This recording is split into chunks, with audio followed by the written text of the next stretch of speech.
नमस्कार, मैं ममता सिंह। हम लोग प्रसाद जी के कामायनी के चिंतासर की व्याख्या कर रहे हैं।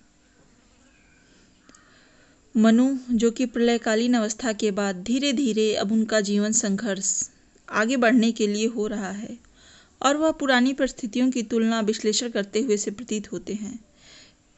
जो जो स्थितियां थी उसी का वर्णन वह करते हैं। देखिए, देवताओं के बारे में वह बताते हैं कि कैसी उनकी स्थिति थी। सुरासुर भित में बदन अरूढ़वे, नयन भरे आलस अनुराग। कल कपोल था जहां बिछलता, कल्प वृक्ष का पीत पराग। मनु कहते हैं कि जहां पहले देवताओं के मुखों पर एक सूर्य के समान आभा हुआ करती थी और वह हमेशा सुरा मदिरा का पान किए रहते थे और अत्यंत रमण करने के कारण रात्रि में उनकी नींदें पूरी न हो पाती थी, जिससे आंखें उनकी उनीदी आलस से भरी हुई रहती थी। कल कपोल था जहां बिछलता, कल्प वृक्ष का पीत पराग। और जो उनकी आभा मंडल थी उसकी तुलना कल्प वृक्ष से की गई है। कल्प वृक्ष से भी बढ़कर बताया गया है। कल्प वृक्ष जो काव्य में हमेशा ही सुंदरता की ओज का प्रतीक होता है, तो जो देवताओं का सौंदर्य था वह कल्प वृक्ष भी उसके सामने फीका पड़ जाता था। विकल वासना के प्रतिनिधि वे सब मुरझाए चले गए, आह जले अपनी ज्वाला में, फिर वे जल में गले गए। विकल वासना के प्रतिनिधि अपने अतृप्त इच्छाओं के कारण वह धीरे धीरे गर्त में समाते गए, विनिष्ट होते गए। आह जले अपनी ज्वाला से, फिर वे जल में गले गए। और उनका नष्ट होना किसी और कारण नहीं बल्कि स्वयं के उनके कृत्यों के कारण ही था। वह अपने कर्मों के कारण ही वासना के वशीभूत होकर, अतृप्त इच्छाओं से संचित होकर धीरे धीरे पतन की ओर उन्मुख हो गए और अंतिम अवस्था में प्रलय की भीषण जल ने उनको अपने काल के गाल में समा लिया। अरि उपेक्षा भरी अमरते, रि अतृप्त निर्बाध विलास। द्विधा रहित अपलक नैनों की, भूख भरी दर्शन की प्यास।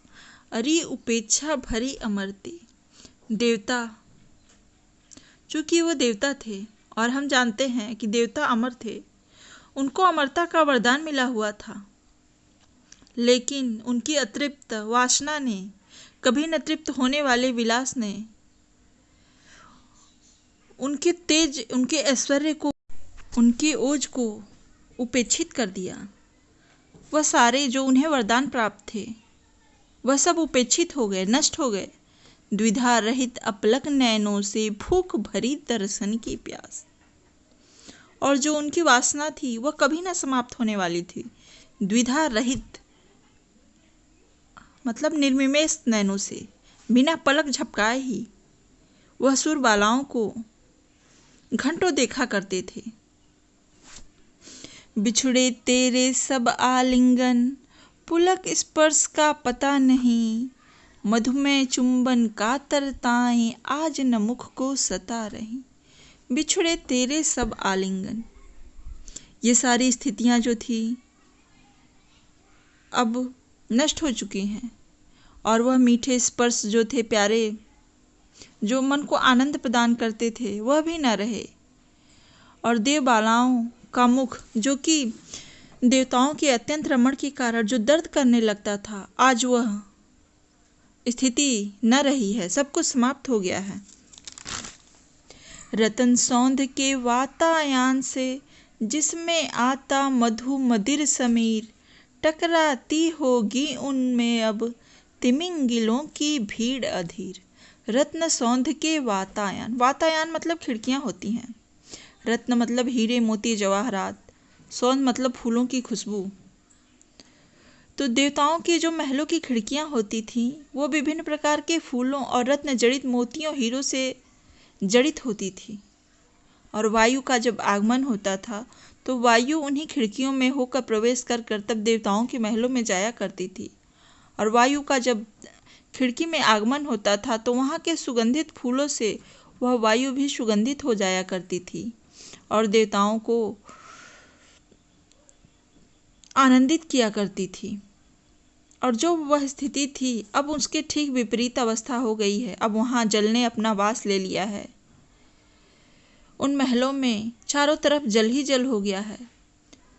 तो कवि कह रहे हैं कि उन खिड़कियों में अब वह वायु, सुगंधित वायु नहीं आती, बल्कि उसके जगह पे तिमिंगलों मतलब मछलियों का एक समूह होता है जो बार बार आकर उस खिड़की से टकरा कर फिर वापस चला जाता है। देव कामिनी के नैनों से जहाँ नील नलिनों की सृष्टि होती थी, अब वहाँ हो रही प्रलय कारिणी भीषण वृष्टि। जो अप्सराएं होती थी उनके नयन नीले नीले थे, और जब वह अपने नीले नेत्रों से जहाँ भी देखती थी तो ऐसा प्रतीत होता था मानो चारों तरफ नीले नीले कमल के फूलों की वृष्टि हो गई हो। लेकिन अब उन जगहों पर प्रलय की भीषण वर्षा ने उनका स्थान ले लिया है। अब वह कमल नहीं खिलते, बल्कि उनके जगह पे हृदय विदारण अवस्था वाली वर्षा हो रही है। वे अम्लान कुसुम सुरभित मणि रचित मनोहर मालाएं, बनी श्रृंखला जकड़ी जिसमें बिलासिनी सुर बालाएं। वे अम्लान सुरभित मणि, अम्लान जो नई नई फूल खिले हों, कली, उन कलियों से बनी हुई ताजे फूल की मालाएं। और उसमें सिर्फ फूल ही नहीं होता था, बल्कि रत्न हीरे जवाहरात जड़ित वो मालाएं जो थी, देवगढ़ उसे ही सुरबालाओं को पहना दिया करते थे। और वह अप्सराएं भी देवताओं के वशीभूत हो जाया करती थी, उनके इस प्रभाव के आगे दब सी जाया करती थी और उनकी वासना की शिकार हुआ करती थी। देव यजन के पशु यज्ञों का वह पूर्णाहुति की ज्वाला, जल निधि में बन जलती कैसी आज लहरियों की माला। देव यजन के पशु यज्ञों की वह पूर्णाहुति की ज्वाला। जब देवता लोग यज्ञ किया करते थे तब वह यज्ञ की समाप्ति पर पशुओं की आहुति देते थे, बलि देते थे। और जब वह पशुओं की बलि देते थे तो अग्नि में और अत्यधिक ईंधन पाने से अग्नि जो है और प्रज्वलित हो जाया करती थी। जल निधि में बन जलती कैसी आज लहरियों की माला। और जहाँ कल अग्नि प्रज्वलित होती थी उसका स्थान आज समुद्र में उठती हुई लहरों ने ले लिया है, जल ने ले लिया है। वह जल की लहरें भी वैसे ही प्रतीत होती हैं जैसे देवताओं की बलि की अग्नि प्रज्वलित होती थी। उनको देख कौन रोया, अंतरिक्ष में बैठ अधीर, व्यस्त बरसने लगा अश्रुमय, यह प्रालेय हलाहल नीर। और प्रसाद जी कहते हैं कि उन पशुओं की बलि को ऐसा लग रहा है कोई ऊपर से अंतरिक्ष में आकाश में बैठकर देख रहा था और उसके हृदय में अत्यंत दुख उत्पन्न हुआ हो, जिसके कारण वह अश्रु बहा रहा हो। और वह अश्रु की बूंदें ही जमीन पे पड़ रही हैं जो प्रलयकालीन अवस्था को लेके आई हैं और इस भीषण वृष्टि का कारण है। हाहाकार हुआ क्रंदन में, कुलिस कठिन कुलिस होते थे चूर, हुए दिगंत बधिर भीषण रो, बार बार होता था क्रूर।